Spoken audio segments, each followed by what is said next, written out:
Assalamualaikum warahmatullahi wabarakatuh. Nama saya Rahmat.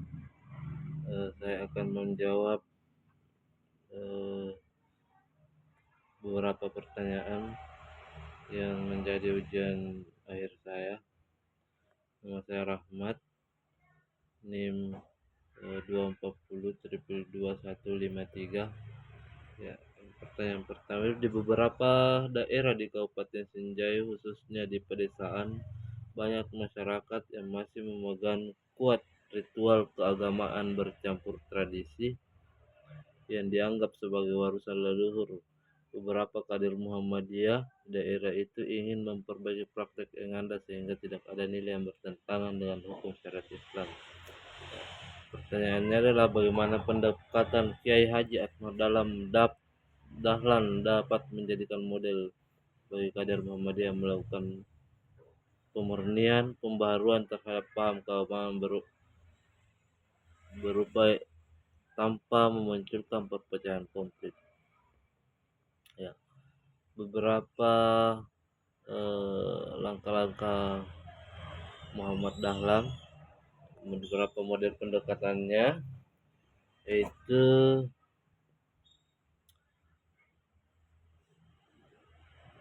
menjadikan kader Muhammadiyah dalam melakukan pemurnian tanpa memunculkan konflik melalui beberapa prinsip berikut, itu tajrid berbasis hikmah kebijaksanaan, di mana Kiai Haji Ahmad Dahlan tidak langsung menolak praktik masyarakat secara frontal. Beliau masuk melalui pendidikan dakwah bil hikmah, dialog, dan keteladanan. Implementasi untuk kader itu melakukan pengkajian dulu, memahami akar budaya dan psikologi masyarakat, kemudian menjelaskan mana nilai-nilai budaya yang netral, mana yang bertentangan dengan syariat, menggunakan bahasa yang lembut, tidak menghakimi, dan menekankan manfaat syar'i.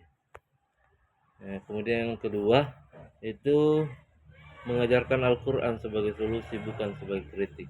Kiai Haji Ahmad Dahlan mengulang-ulang Quran surah Al-Ma'un yang mendorong masyarakat berbuat dari dalam diri. Yang implementasinya adalah mengajak masyarakat memahami dalil dan hikmahnya, bukan hanya menyalahkan praktiknya. Kemudian membantu mereka melakukan alternatif ibadah yang benar sesuai dengan syariah. Yang ketiga itu adalah reformasi melalui amal nyata, yaitu amal saleh. Beliau menunjukkan perubahan melalui tindakan sosial, bukan hanya ceramah. Ya, implementasinya itu membuat kegiatan sosial keagamaan yang bermanfaat, pengajian, pendidikan anak dan bakti sosial yang mengaitkan tradisi yang kurang tepat atau menggantikan tradisi yang kurang tepat dengan kegiatan Islam yang lebih bermakna.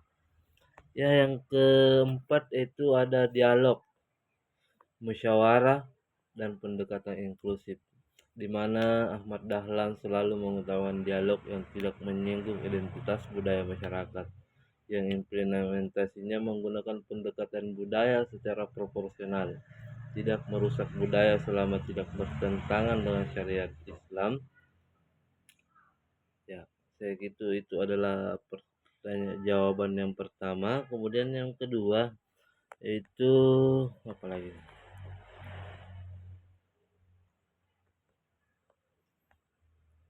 Jelaskan bagaimana 5 pokok keyakinan dalam NKCH dapat menjadi dasar pembentukan karakter kader Muhammadiyah dan berikan contoh implementasinya.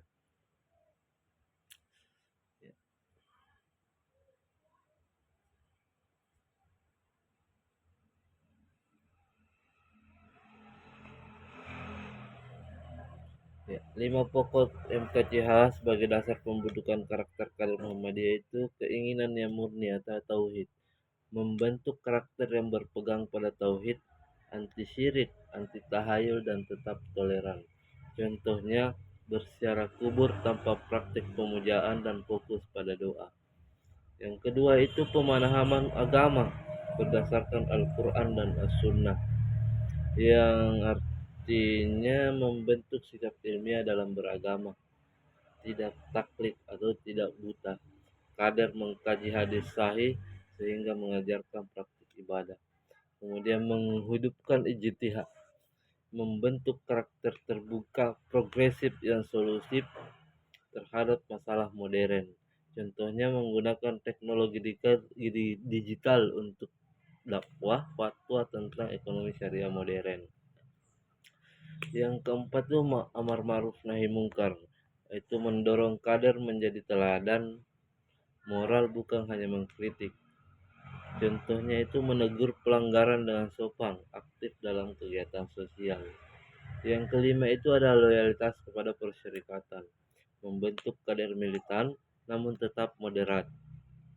Contohnya itu aktif di kegiatan ortom, taat pada keputusan organisasi dan menghindari konflik-konflik internal yang terjadi. Ya, kemudian pertanyaan yang ketiga, tantangan pemikiran seperti sekularisme liberal.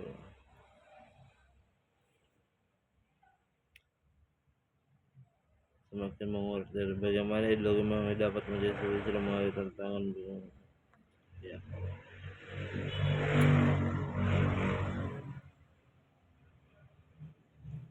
Kemudian pertanyaan itu tantangan pemikiran modern, yaitu bagaimana ideologi Muhammadiyah menjadi solusi. Yang pertama itu modernisasi berbasis tauhid. Muhammadiyah menolak sekularisme dan memisahkan agama dari kehidupan. Namun juga menolak ekstremisme yang mengeras. Kemudian yang kedua, pluralisme disikapi dengan toleransi bukan relativisme. Muhammadiyah menghargai keberagaman tetapi tetap memiliki batas teologis. Liberalisme dijawab dengan ijtihad yang bertanggung jawab. Muhammadiyah membuka pintu pemikiran tetap terikat pada Al-Quran, As-Sunnah, dan muqasid syariah. Ekstremisme ditolak melalui ajaran Islam, wasatiyah dan Islam berkemajuan. Keduanya melawan keras fanatisme dan takfirisme. Yang keempat adalah ekstremisme ditolak melalui Islam dan Islam berkemajuan. Keduanya melawan kekerasan, fanatisme dan takfirisme. Sikap jika berada di tengah masyarakat yang memegang paham tersebut, mendengarkan terlebih dahulu, dialog dengan ilmu bukan emosi, menjelaskan posisi Islam, kemajuannya dan argumentasi yang santun. Ya, mengajak pada kebaikan melalui contoh bukan perdebatan, dan membangun jembatan sosial bukan tembok permusuhan. Dua kelompok ekstrim Muhammadiyah di kampus itu Islam berkemajuan dengan jalan tengah. Islam berkemajuan menawarkan rasionalitas dan tekstual, tidak liberal mengabaikan teks dan tidak ekstrim membuka teks. Keseimbangan antara nilai dan realitas. Syariat dia jalankan dengan mempertimbangkan maslahat, tidak kaku tapi tidak liar. Kemudian yang ketiga adalah keadaban atau humanisme, menolak eksklusisme kanan dan kebebasan absolut kiri. Yang keempat adalah mengedepankan ilmu. Mahasiswa diajak kembali pada riset, kajian ilmiah dan metode tarjih. Yang kemudian yang kedua, perspektif teologis Muhammadiyah dalam menolak kedua ekstrim. Ekstrim kanan ditolak karena bertentangan dengan prinsip wasatiyah, mengedepankan formalisme bukan muqasid, menghukum orang lain tanpa memahami konteks.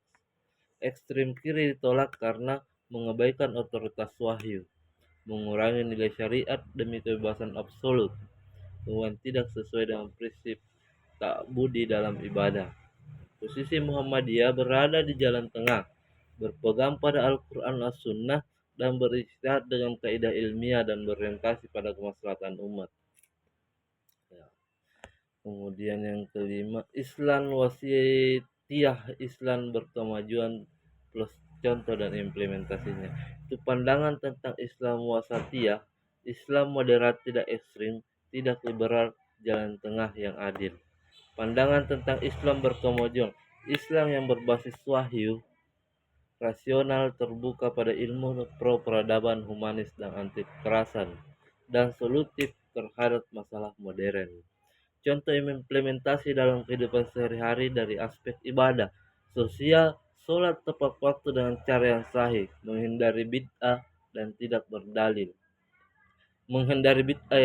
berdalil, menggunakan teknologi sebagai wujud istihad modern. Dari aspek akhlak, santun tidak mudah mengkafirkan atau menyalahkan perbedaan, mengutamakan adab dalam berdiskusi baik online maupun offline, menolong tanpa memandang latar belakang. Aspek muamalah itu transparan dalam menjual beli, aktif dalam berkaitan sosial, dan menggunakan produk halal dalam mendukung ekonomi syariah, anti korupsi dan anti penipuan. Ya, terima kasih. Mungkin itu penjelasan dari saya terkait eh, materi yang UTS kali ini. Dan akhir kata, assalamualaikum warahmatullahi wabarakatuh. Saya Rahmat.